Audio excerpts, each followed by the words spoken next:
23 വയസ്സിൽ ജസ്റ്റ് ലീഗലായപ്പോ മകൻ കല്യാണം കഴിഞ്ഞു, മരുമകളുമായിട്ട് വന്നിരിക്കുക. മരുമകൾക്ക് 18 വയസ്സാണെന്ന് അറിഞ്ഞപ്പോ രണ്ടാമത്തെ റിയാക്ഷൻ എന്തായിരുന്നു? ഒരു പണിയെടുക്കാൻ അറിയില്ലല്ലോ വീട്ടില്. പൊന്ന് ശരിക്കണോ ഇമിറ്റേറ്റ് ചെയ്യാൻ പറ്റുമോ?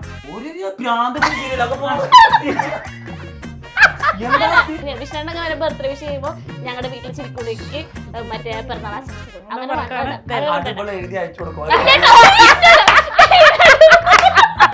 ഇവിടെ പൊഞ്ചേച്ചി കല്യാണം കഴിഞ്ഞിട്ട് പഠിച്ച് ഇപ്പൊ ഒരു മോണ്ടിസോറി ടീച്ചർ ആയിരിക്കുകയാണ്.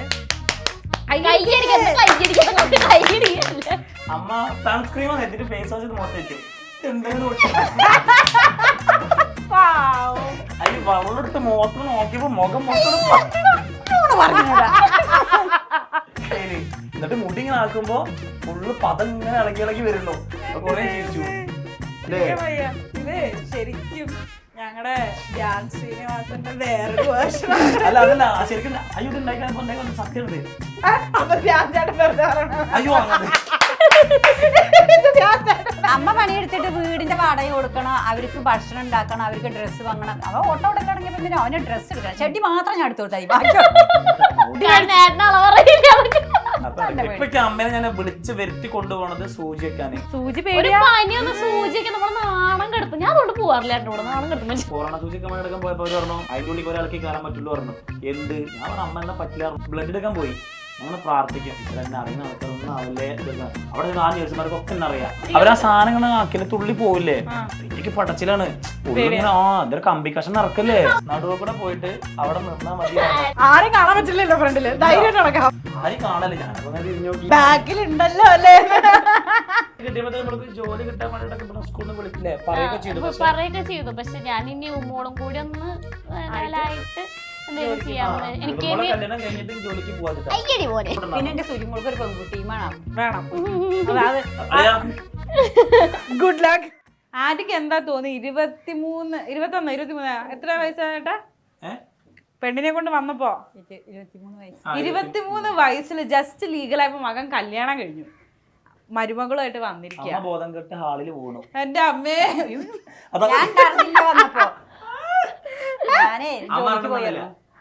ഞാൻ ജോലിക്ക് പോയിട്ടേ ഇവരെന്നോട് ഇങ്ങനെ വിളിച്ചു ചോദിക്കും അമ്മ എവിടെ എത്തി, അമ്മ എവിടെ എത്തി. വീട്ടിൽ നിന്ന് മുങ്ങാൻ രണ്ടാക്കും കൂടി. ഞാൻ വരുമ്പോ വീട്ടിൽ കാണാൻ പറ്റില്ല.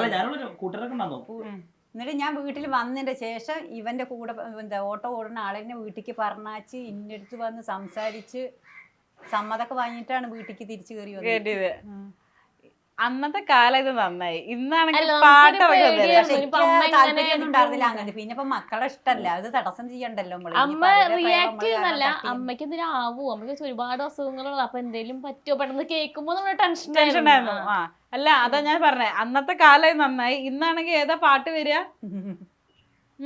ഏത് പാട്ടാ വരിക? ഓർമ്മ ഉണ്ട്, പറയൂ. ഏത്? ആ സമയത്ത് ഞങ്ങൾ ആ ടൈമിലല്ലേ, ഞങ്ങൾ അതിന് മുന്നേ ആ പാട്ട്. അയ്യോ എന്റെ അമ്മേ, ടിക്ടോക്ക് സംഗതി തുടങ്ങുമ്പോഴേ ഞങ്ങളപ്പോ മ്യൂസിക്കലിയാണ് അതും തുടങ്ങിയത്. അല്ല ആ സമയത്താണ് പറയാ. അല്ല അന്നാ ട്രെൻഡ് ഉണ്ടായിരുന്നെങ്കിൽ നിങ്ങളെ വീഡിയോ ചിലപ്പോ വന്നേനെ. എന്തിനാ ചോദിച്ചിട്ട് റെഡി ആയി. അല്ല അപ്പൊ ഞാൻ ചോദിക്കട്ടെ, ഇപ്പൊ മരുമകൾക്ക് 18 വയസ്സാണെന്ന് അറിഞ്ഞപ്പോ രണ്ടാമത്തെ റിയാക്ഷൻ എന്തായിരുന്നു? ഒരു പണിയെടുക്കാൻ അറിയില്ലല്ലോ. എനിക്ക് അങ്ങനത്തെ ടെൻഷൻ ഒന്നുമില്ല. ഞാൻ രാവിലെ 5 മണിക്ക് 4 മണിക്കൊക്കെ നീച്ച് ഇവർക്ക് എല്ലാം ഭക്ഷണം ഉണ്ടാക്കി വെച്ചിട്ട് 7 മണിയുടെ ബസ്സിന് ഞാൻ അമ്മ പണിക്ക് നിർത്തണത് മറ്റേ ഇവള് പ്രഗ്നന്റ് ആയപ്പോഴാണ്. അപ്പോഴാണ് ഞാൻ അമ്മയോട് പറഞ്ഞു അന്ന് തുടങ്ങി ഞാന് കുടുംബം നോക്കല്. അന്ന് തുടങ്ങിയതാണല്ലോ. അതുവരെ ഞാൻ സത്യം കുടുംബം നോക്കണതല്ല കേട്ടോ. ഞാൻ ഡെയിലി എനിക്ക് തോന്നുന്നത് അവന്റെ കാര്യത്തിൽ മാത്രം ഡെയിലി ഓട്ടോഷൂടെ കിട്ടും. ഞാൻ ആ പൈസക്ക് അന്ന് തന്നെ ഞാൻ ചെരുപ്പും ടീഷർട്ടൊക്കെ വാങ്ങും ഡെയിലി. ഞാൻ ഡെയിലി കറുപ്പ് ടീഷർട്ടുകൾ വാങ്ങി വെക്കുക, ചെരുപ്പുകൾ. അതെന്റെ പണി. ഡെയിലി കറുപ്പ് ഷർട്ട് അതിന്റെ ഏറ്റവും കൂടുതൽ തന്നെയാണ്. അപ്പൊ ഡെയിലി വാങ്ങാം. പക്ഷെ അതുവരെ ഞാൻ കുടുംബം നോക്കണം. അമ്മ വീടിന്റെ വാടക കൊടുക്കണം, അവർക്ക് ഭക്ഷണം ഉണ്ടാക്കണം, അവർക്ക് ഡ്രസ്സ് വാങ്ങണം. അവ ഓട്ടോ തുടങ്ങിയപ്പോ പിന്നെ അവന് ഡ്രസ്സ് എടുക്കണം. ചെടി മാത്രം ഞാൻ എടുത്തു കൊടുത്തായി.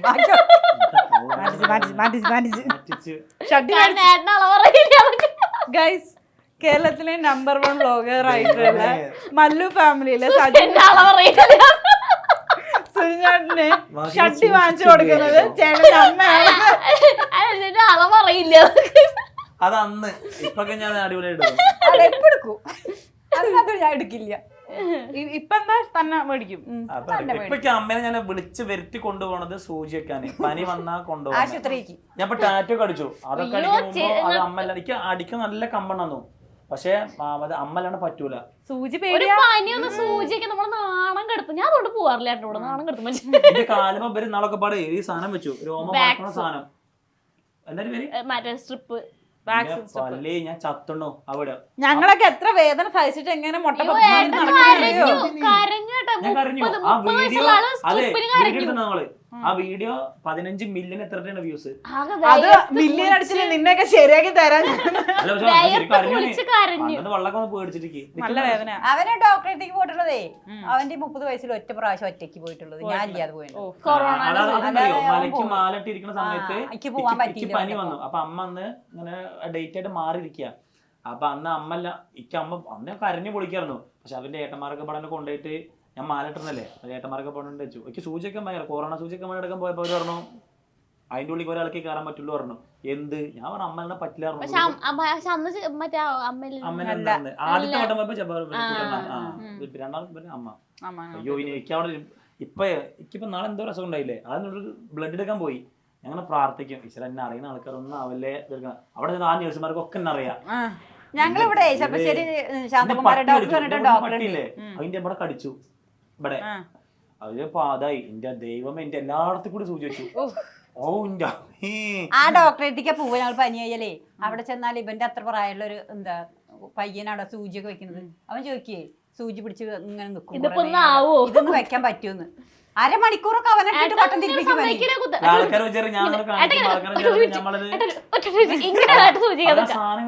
തുള്ളി പോവില്ലേ എനിക്ക് പടച്ചിലാണ്.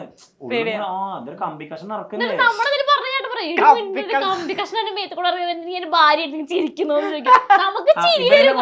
ഇവരെ കൊണ്ട് ഇവര് ചിരിക്കില്ല.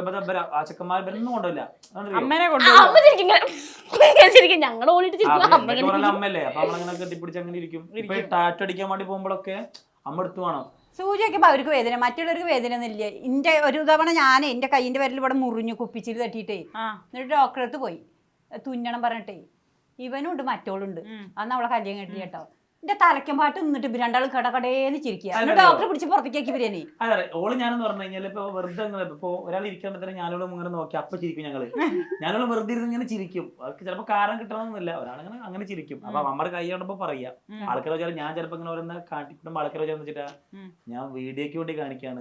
അങ്ങനെ ശരിക്കും പേടിയാണ് എത്ര വർഷങ്ങളായിട്ട്. അല്ല ഞാൻ ചോദിക്കട്ടെ ആന്റി, ഇവര് തമ്മിൽ നാത്തൂമ്പോരുണ്ടായിരുന്നോ?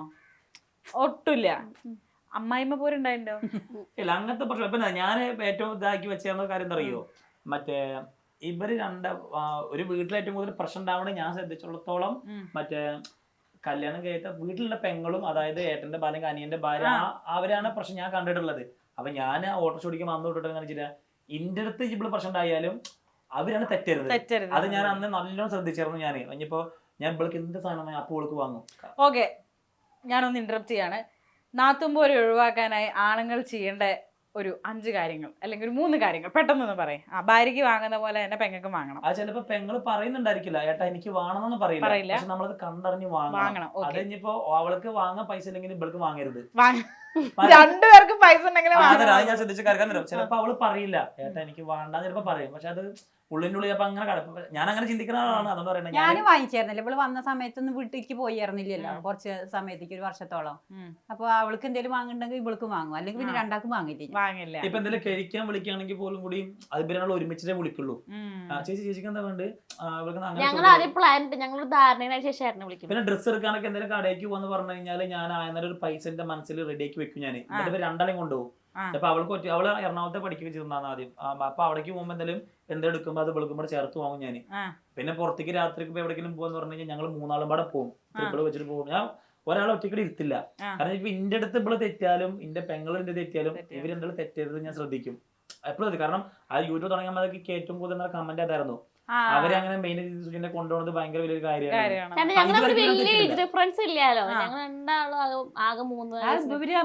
തെറ്റിയാലും അവളും രണ്ടാളേലും ഒന്നാക്കി. അപ്പൊ ഞാനോളും തെറ്റിയ പോലും കൂടി ഇവരാരും ഇടപെടാൻ പാടില്ല. അത് ഞങ്ങൾ പറയും. കാരണം ഇപ്പൊ ഞാനും പെങ്ങളും പാടെ ചിലപ്പോൾ വാക്കുകാർക്കും അടിയൊക്കെ ഉണ്ടാവും. ഇപ്പോഴും അടി ഉണ്ടാവോ? ഉണ്ടാവും. അതിന് ഞാൻ ഇപ്പൊ വന്നാലും അടി രണ്ടാളും എന്തേലും പറയും നിങ്ങള് ഞങ്ങൾ രണ്ടാളും പറയും. അപ്പൊ ഓളും പറയും അത് ഏട്ടൻ അനീതമ്മടെ തീർക്കും ഇടപെടണ്ടാന്ന്. ഞാനും പറയും പൊന്നുച്ചത്തുള്ള പറയും ഇപ്പൊ ഞാനും ഓളും അടി ഉണ്ടാകുമ്പോ ഇടപെടണ്ട പറയും. ഇനിയിപ്പോ ഞാനും ചേച്ചി തമ്മിൽ പാട്ടുണ്ടായ അത് ആരും അറിയില്ല. ആണോ? ഞങ്ങൾ മെസ്സേജ് അയച്ചു തീർക്കും. ആരും അറിയില്ല. ലക്ഷക്കണക്കിന് ആൾക്കാർക്ക് സ്റ്റോറി കാണിച്ചു. ഇല്ല കേട്ടോ, അത് ഭർത്താക്കന്മാരുടെ അടിയിടാവും. പക്ഷെ ഞങ്ങൾ തമ്മിൽ അടിയിടാവും. ഞങ്ങൾ ഇൻസ്റ്റാഗ്രാമിൽ ഇപ്പൊ ഒരു സംഗതി ഉണ്ട്, നമുക്ക് ഷെയർ ഓൺലി ആരെ കാണിച്ചാൽ നമുക്ക് അത് ഇട്ടാ മതി. ഇവളാണ് എന്റെ ഏട്ടൻ എന്നെ അങ്ങനെ ആക്കി പോയി. അത് അയ്യോ എന്റെ ഏട്ടനൊന്നും പറയില്ല. എന്റെ ഏട്ടനല്ല അതല്ല ഞാൻ ഡയലോഗ് അത് ഐ ക്യാൻ അണ്ടർസ്റ്റാൻഡ്. അത് നമ്മുടെ എന്തെങ്കിലും മെന്റലി ഡൗൺ ആയിട്ടിരിക്കുമ്പോഴാവും ആ ഒരു സിറ്റുവേഷന് കറക്റ്റ് ആയിട്ടുള്ള അതെന്തിനാണ് ആൾക്കാർ അതൊരു സുഖം. അത് നമ്മൾ ഉദ്ദേശിച്ച സുഖം. അത് നാളെ മാത്രം ഇട്ടെടുത്ത പോരെ. അതിലൊരു ത്രില്ലില്ല. അതിപ്പോഴും മറ്റോളും ചെയ്യും. അതെല്ലാ പെണ്ണുങ്ങളും ചെയ്യാം. പക്ഷെ അത് ഞങ്ങള് തമ്മിൽ വഴക്കിടുമ്പോ ഞങ്ങൾക്ക് അങ്ങനെ ചെയ്യണ്ട. അമ്മ അച്ഛൻ കാണാൻ വേണ്ടി ഇടും. പഠിക്കോയില്ലേ വന്നോ കാര്യം അച്ഛൻ കാണുന്നു. ആന്റിക്ക് എപ്പോഴെങ്കിലും അദ്ദേഹത്തെ മിസ് ചെയ്യാറുണ്ടോ? ഇരിക്കല്ല എന്റെ മരിയോൾക്ക് മിസ് ചെയ്യാറ്. ഇവളൊക്കെ എന്തോ അച്ഛനെ നല്ല ഇഷ്ടമാണ്. അതല്ല, അതുകൊണ്ടല്ല. ഞാനിപ്പം അച്ഛൻ അച്ഛമ്മ അങ്ങനെയുള്ള ഒരു ഫാമിലിന്ന് വന്നത്. അപ്പം എനിക്ക് പിള്ളേർക്ക് ഇവിടെ അച്ഛൻ വേണമെന്നൊക്കെ ഇങ്ങനെ ഒരു ആഗ്രഹമല്ലേ. അവർക്ക് അച്ഛൻ അവിടെ ഇവര് അച്ഛനെ കാണുന്ന എന്റെ അച്ഛൻ അവിടെ നിന്ന് വരും മാത്രം. അവിടെ അച്ഛാന്ന് വിളിക്കുമ്പോ ഉമ്മയ്ക്ക് അവിടെ ആളുണ്ട്. ഇവിടെ അച്ഛാന്ന് വിളിച്ചാൽ പിടിച്ച് തല്ലിയാണ്. അല്ല, അപ്പൊ അതൊക്കെ ഒരു ആഗ്രഹമായിരുന്നു. അതുകൊണ്ട് എനിക്ക് എപ്പോഴും ഒരു അച്ഛനും ഇവിടെ വേണം. ഒരു അച്ഛനുള്ള ഒരു വീട് ഒരു പ്രത്യേക വൈബല്ലേ. അപ്പൊ എനിക്ക് വേണമെന്നിങ്ങനെ ആഗ്രഹം ഉണ്ടാവാറുണ്ട്. അതുകൊണ്ട് എനിക്ക് അച്ഛൻ വേണോ അച്ഛമ്മ വേണോ അച്ഛൻ വേണമെന്ന് ആഗ്രഹം എല്ലാവർക്കും ആൾക്കാർ ആരുള്ളൂ. എല്ലാവർക്കും ആഗ്രഹമുണ്ട്. ഇപ്പൊ അവർക്ക് ആഗ്രഹം ഉണ്ടാവില്ല അച്ഛാന്ന് വിളിക്കാൻ. എന്നിട്ട് അച്ഛൻ ഉണ്ടായിട്ട് ചേച്ചിക്ക് തോന്നിയിട്ടുണ്ട് അച്ഛൻ വേണം. എനിക്ക് പക്ഷെ ഞാൻ അമ്മ കുട്ടിയാണ് സത്യത്തില്. കാരണം ഞാൻ എവിടേക്ക് പോവേ അങ്ങനെ ഇതാക്കൊന്നുമില്ല. ഞാൻ എപ്പോഴും അമ്മടപ്പാണ്. ഇവൻ എവിടെയും പോയിരുന്നില്ല. കുട്ടിയാകുമ്പോ അവള് പോയിട്ട് ചേച്ചിയോളോടെ അനിയത്തിയോടെ പോയി പിറ്റേ അവള് പോകും. പക്ഷെ ഇവ പോവില്ല, എവിടെയും പോവില്ല ഇവൻ. ഇപ്പൊ നമ്മൾ നേരത്തെ സംസാരിച്ചോണ്ടിരുന്നപ്പോ പറയായിരുന്നു ചേട്ടൻ കുടിക്കില്ല വലിക്കില്ല. ചേട്ടൻ പറയുന്ന പാൻ പോലും ടേസ്റ്റ് ചെയ്തിട്ടില്ല പറയുന്നു. എനിക്ക് തോന്നുന്നു അത്രയും ട്രോമറ്റൈസ്ഡ് ആയിട്ടുള്ള ഒരു ചൈൽഡ്ഹുഡ് കണ്ടതുകൊണ്ട് പാല് ടേസ്റ്റ് ചെയ്യാന്ന് പറഞ്ഞാൽ വലുതായിട്ട് അവൻ അത് രുചിച്ച് നോക്കാത്തോണ്ട് ആ പാലുമിലാണ് അവൻ വളർന്നുണ്ടായിരുന്നത്. പാക്കോള് കഴിക്കില്ല. അത് ശരി. അല്ല ഞാൻ പാല് കുടിക്കില്ല, മോര് കുടിക്കില്ല, ഇറച്ചി ബീഫ് ഒന്നും കഴിക്കില്ല. ഇവൻ അങ്ങനത്തെ സാധനങ്ങളൊന്നും ഉപയോഗിക്കും. ചിക്കൻ മാത്രം ഉള്ള കഴിക്കണേ. എന്തായാലും സ്മോക്കിങ്ങോ ഡ്രിങ്കിങ്ങോ ഒന്നും ഇല്ലാത്തത് അത്രയും ട്രോമറ്റൈസ്ഡ് സീരിയസ് ക്വസ്റ്റ്യൻ ഇവിടെ പാല് പറഞ്ഞാ ചിരിക്കരുത്. പ്രൊഡ്യൂസർ സൈഡിൽ നിന്ന് മുട്ടൻ ചിരിയാ പിന്നെ എങ്ങനെയാ? ചേച്ചിയുടെ ഡ്രസ്സിനോട് താല കെട്ടിരിക്കും. എന്താ കുലുങ്ങണേ? ഈ ചില ആൾക്കാര് ചിരിക്കാൻ ഇങ്ങനെ കേട്ടോ. ചില ആൾക്കാരെ കൂട്ടുകാരുണ്ട് അൻഷാദ്. അതുപോലെ ചിരിക്കണോ ചേച്ചി? ചേച്ചി കണ്ണു നടക്കും. എന്തിനാ ചിരിക്കണം എന്നല്ല, കണ്ണടച്ച് ഇങ്ങനെ ചിരിക്കും. ഞാൻ കേട്ടെ പൊന്നു ചിരിക്കണോന്ന് ഇമിറ്റേറ്റ് ചെയ്യാൻ പറ്റുമോ? ഒരു ഭ്രാന്ത് ആ വീട്ടിലെ ഭയങ്കര എൻജോയ് ചെയ്തിരിക്കുന്ന ഒരാള് വിഷ്ണുവിനൊക്കെ ഞങ്ങളുടെ വീട്ടിൽ ചിരി കൊടുക്കാതെ തന്നെ വിളിക്കാം. കാരണം ഞാൻ കുടുങ്ങി ഭയങ്കര സൗണ്ട് ഉണ്ടാക്കി ചിരിക്കും. അങ്ങനെയാണ് വിഷ്ണുവിനൊക്കെ വരെ ബർത്ത്ഡേ വിഷ് ചെയ്യുമ്പോ ഞങ്ങളുടെ വീട്ടിൽ ചിരിക്കുടിക്ക് മറ്റേ പിറന്നാൾ ആശംസകൾ അങ്ങനെ എഴുതി അയച്ചു കൊടുക്കും.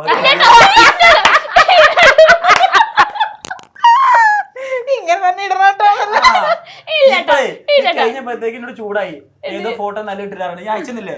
അത് എപ്പോ ഫോട്ടോ? അത് ചേച്ചിയാണ്, ഞാൻ ചേച്ചില്ല, ഞാൻ എഴുതിണ്ടാക്കി. അങ്ങനെ ഇവിടെ ഒക്കെ അത് റെഡിയാക്കി വെക്കും. ഏട്ടൻ ഇങ്ങനെ തന്നെ എഴുതി വെക്കണ്ടോ? അല്ല, ഏട്ടന്റെ ബർത്ത്ഡേ മറന്നു ഇപ്രാവശ്യം. പിന്നെ എങ്ങനെ ഞാൻ അങ്ങനെ പറയും?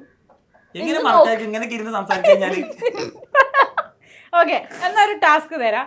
പൊന്നു ചേച്ചി ചൂടാവണത് ഒന്ന് ഇമിറ്റേറ്റ് ചെയ്ത് കാണിക്കോ ചേട്ടാ? അത് സിമ്പിളാ. മടാലെടുത്തിട്ട് അങ്ങനല്ല, ഓള് പെട്ടെന്ന് ദേഷ്യപ്പെടാന്നുണ്ടെങ്കിൽ ഇപ്പൊ എന്തെങ്കിലും കാര്യങ്ങൾ അതിന് അങ്ങനെയൊക്കെ പറയുന്നുള്ളൂ. ഏട്ടാ എന്താ കാണിക്കുന്നത്? ഉണ്ടാക്കി പറഞ്ഞിട്ടില്ലേ? ആ ഒരു രീതിക്ക് സംസാരിക്കുള്ളൂ. ഞാനിപ്പോ ഇങ്ങനെ ഉണ്ടാകുന്ന ഇങ്ങനെ ഇരിക്കുന്നത്. ദേഷ്യം വരുന്നുണ്ടോ? ഞാൻ ആദ്യം രണ്ടുപേടെ പറയും ഉണ്ടായിരിക്കണേ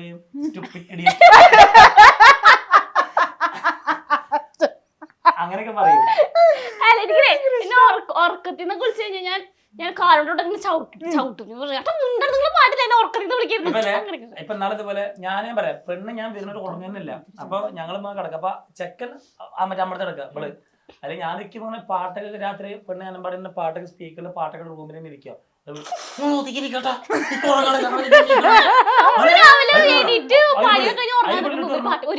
പാട്ടിലേക്ക് അപ്പുറത്തെ റൂമിൽ പോയി കിടന്നു പറഞ്ഞു. ഞാൻ പറഞ്ഞു അനക്ക് പറ്റില്ല, ഞാനും പോയി നമ്മൾ ഒരുമിച്ച് പറഞ്ഞു. അമ്മ പോ, അമ്മ അറിയാം. ഞാൻ പറഞ്ഞു ഈ അപ്പുറത്ത് പോയി കിടന്നു. ഞാൻ പോവാനുണ്ട്, ഇവള് പുതപ്പൊക്കെ എടുത്ത് അപ്പുറത്തെ റൂമിൽ പോയി. ഞാനും അവളും പാടെ പിന്നെ സുഖമായിട്ട് പാട്ടൊക്കെ കടന്നു. പിന്നെ കുറെ കഴിഞ്ഞപ്പോൾ ഓൾ ഇങ്ങോട്ട് വരുന്നു.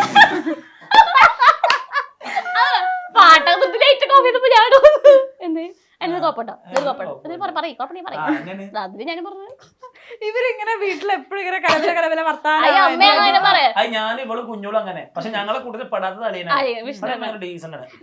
ഞങ്ങൾ ഒരാൾ നിർത്തി അടുത്ത ഞങ്ങളെ ഇതിന് പോയിരുന്നോ. പക്ഷെ ഞാനും അപ്പൊ ഞാനൊക്കെ ഉള്ളപ്പോ നന്നായിട്ട് സംസാരിച്ച് കളിച്ചിരിക്കും ഞങ്ങള്. അതുപോലെ ഇപ്പൊ ഞങ്ങള് പോത്തീസ് പോയി. അപ്പൊ അളിയനാണ് പെങ്ങളെ വീട് എടുത്തേക്കണു, ഇവളെ വീഡിയോ വേറെ കൂടെ എടുത്തേക്കണു. അപ്പൊ എനിക്ക് ഇവര് നടക്കുമ്പോ ടെൻഷന്. ടീച്ചർ ഇപ്പൊ എന്തെങ്കിലും ഇവര് കൊളാക്കും. ഇവര് ഫസ്റ്റ് ടൈമാണ് അതങ്ങനെ നടന്നു പോണ, എന്താ പറയാ അപ്പൊ എനിക്ക് ടെൻഷന്. അളിയൻ കൂളായിട്ടിരിക്കണ്ട്, അതിനൊരു കുഴപ്പമില്ല. പക്ഷെ എനിക്കൊരു പെട്ടെന്ന് എന്താ പറയാ അവർ അളിയന്. പക്ഷെ അങ്ങനത്തെ ഇതൊന്നും ഇല്ല, എന്ത് കോമഡി പെട്ടെന്ന് പറയാ. പക്ഷെ ചിലതൊക്കെ ടക്കട്ടൊക്കെ അടിക്കും. എന്താ എനിക്കറിയില്ല. ഞാനൊരു വട്ടം അങ്ങനെ ഇതിന് പോയി. ഇവിടെ ഇന്നെ വിളിച്ചു, എന്റെ പള്ളി ഞാൻ ചിരിച്ചിട്ട് ഊപ്പട. ഇന്ന പറഞ്ഞു നടുവ് കൂടെ പോയിട്ട് അവിടെ നിന്നാ മതി, പോവാൻ വഴി എനിക്ക് ഭയങ്കര പേടിയാ. അതിൽ ഞാൻ ഫുള്ള് ലൈറ്റും ക്യാമറ ഒക്കെ ലുലുല നടക്കണേ. അതിൽ ലൈറ്റും ഇതൊക്കെ എന്റെ മുഖത്തേക്ക് അടിക്കണോ, ആരും കാണാൻ പറ്റില്ലല്ലോ ഫ്രണ്ടില്. ഞാനപ്പോ പോയി നിന്നു. എന്നോട് ചിരിക്കരുത്, നോർമലായിട്ട് പോയി നിക്കണം എന്ന് പറഞ്ഞു. ആരും കാണല്ലേ. ഞാനപ്പോ അങ്ങനെ തിരിഞ്ഞു നോക്കി. അപ്പൊ ആൾക്കാരെ ബാഗ് ഒന്ന് കാണാൻ എനിക്ക് ബാഗിലുണ്ടല്ലോ അല്ലേ. അയ്യോ, കാര്യം എന്തൊക്കെ പറഞ്ഞാലും സാധാരണ എല്ലാരും പഠിത്തം കഴിഞ്ഞ് കല്യാണം കഴിക്കുകയാണ് ചെയ്യുക. ഇവിടെ പൊൻചേച്ചി കല്യാണം കഴിഞ്ഞിട്ട് പഠിച്ച് ഇപ്പൊ ഒരു മോണ്ടിസോറി ടീച്ചർ ആയിരിക്കുകയാണ്.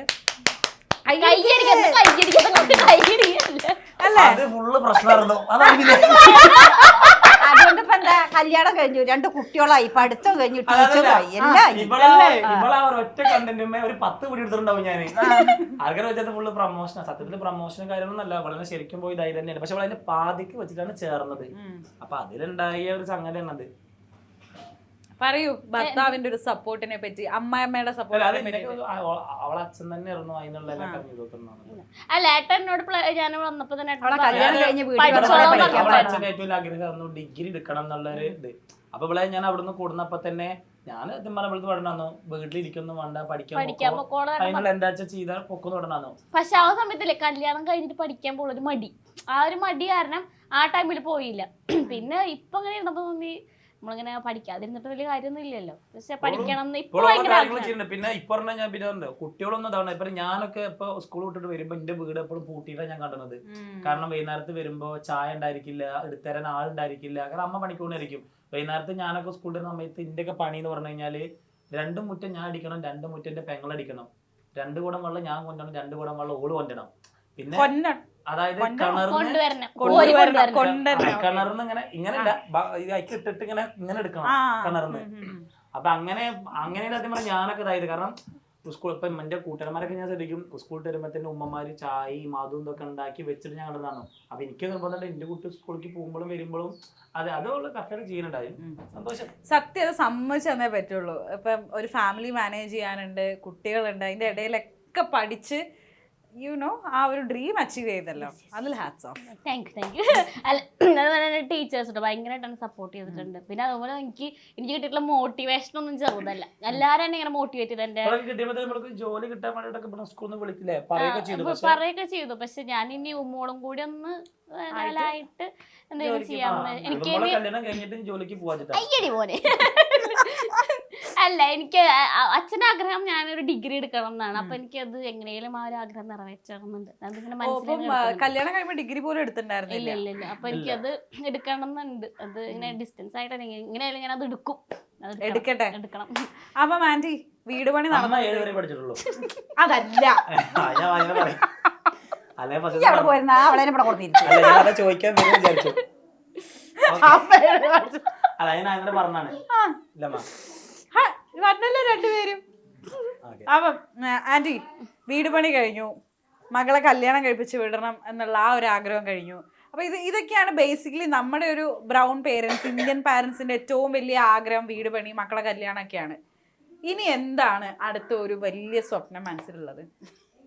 പിന്നെ സീരിയലുകൾ പരസ്യമില്ലാതെ കാണണം. അത് ഒരു സീരിയൽ എന്നും കഴിയും. ഹോട്ട്സ്റ്റാറിൽ ഞാൻ എല്ലാം എടുത്തു. Hotstar, C5, Sun NXT, Manorama Max. സീരിയലൊന്നും ഒരിക്കലും കഴിയരുത്. സ്കിപ്പ് ചെയ്യാ. ഇപ്പൊ TV കാണണം അമ്മ. അപ്പൊ സൂര്യയിലെ സീരിയൽ കാണുന്നു. അപ്പൊ ജസ്റ്റ് ഒന്ന് മഴ മനോരമയ്ക്ക് മാറ്റുമ്പോ അവിടെ അയച്ച അപ്പെടുക്കും മഴ എന്നത് വേറെ ഇതിൽ ഫോൺ കാണും. ആ കണ്ട തന്നെ. അപ്പൊ എന്തുണ്ടായി, അത്രയും മഴ അഡിക്റ്റ് അല്ലേ അമ്മ.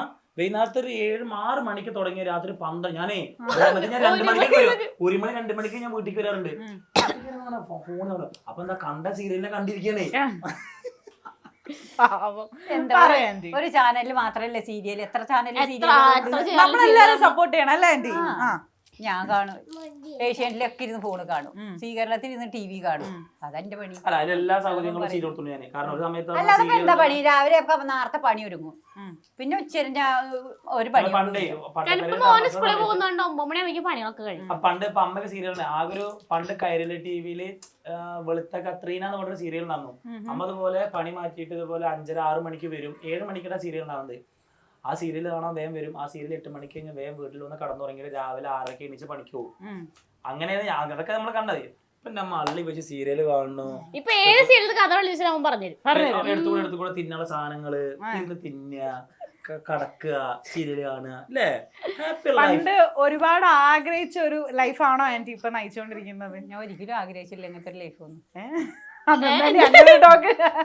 എന്താ വെച്ചാ അങ്ങനത്തെ ജീവിതം കിട്ടുന്ന പ്രതീക്ഷിച്ചിട്ടില്ല, അതുകൊണ്ടാണ് പറയുന്നത്. അല്ലാതെ ഒരിക്കലും ഇങ്ങനെ ഒരു വണ്ടിയോ ഒന്നും ഒരു ഐഫോൺ കൂടെ ഇങ്ങോട്ടൊന്നും എടുക്കാൻ പറ്റും ഞാൻ സ്വപ്നം വിചാരിച്ചിട്ടില്ല. പക്ഷെ ഇത് എന്തോ ദൈവം തന്നെ.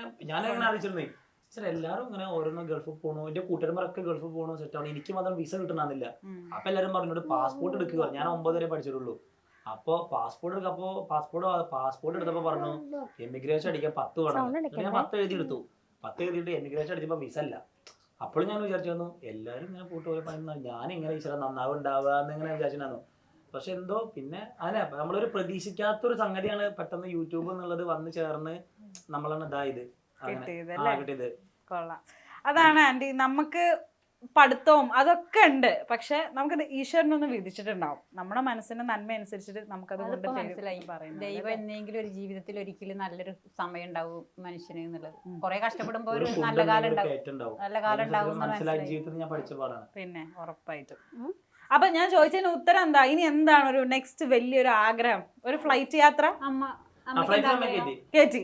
ഞാൻ ദുബായി കൊണ്ടുപോകുന്നുണ്ട്. അത് മാത്രമേ ഉള്ളൂ. കുറച്ച് കാര്യങ്ങളുണ്ട്. അതുകൊണ്ട് കഴിഞ്ഞിട്ട് അമ്മേനെ ഞാൻ അവിടെ കൊണ്ടുപോകും. ബാക്കിയല്ല അമ്മയ്ക്ക് വിമാനത്തിൽ കയറണമെന്നു. അപ്പൊ ഞാനൊന്ന് മണാലി പോയിട്ടുണ്ടാവും. പിന്നെ എന്റെ സുജിമോൾക്ക് ഒരു പെൺകുട്ടി വേണം. Good luck. അപ്പൊ അമ്മയ്ക്ക് ഫ്ലൈറ്റ് കയറുന്നത്. അപ്പൊ ഞാൻ ഇതുപോലെ മണാലി പോയിട്ട് തിരിച്ചു വരുന്ന സമയത്ത് തന്നെ ഞാൻ അവിടുന്ന് ഫ്ലൈറ്റിലാണ് പോകുന്നത്. അത് ആ വിമാനം നല്ല സംഗതി കഴിഞ്ഞല്ലോ. ഞാൻ ഗൾഫിൽ പോകണില്ല, കൊണ്ടുപോകും. സമയത്തല്ലോ. അതെ, ഉറപ്പായിട്ട് നടക്കട്ടെ. സമയം ഇങ്ങനെ കിടക്കല്ലേ. അപ്പൊ എന്തായാലും സുജിമോക്ക് പെൺകുട്ടി ഉണ്ടാവട്ടെ, ദുബായിൽ പോവാൻ പറ്റട്ടെ. ഈ ഒരു മല്ലു ഫാമിലി എന്നും ഇതേപോലെ സന്തോഷത്തോടെ പോട്ടെ.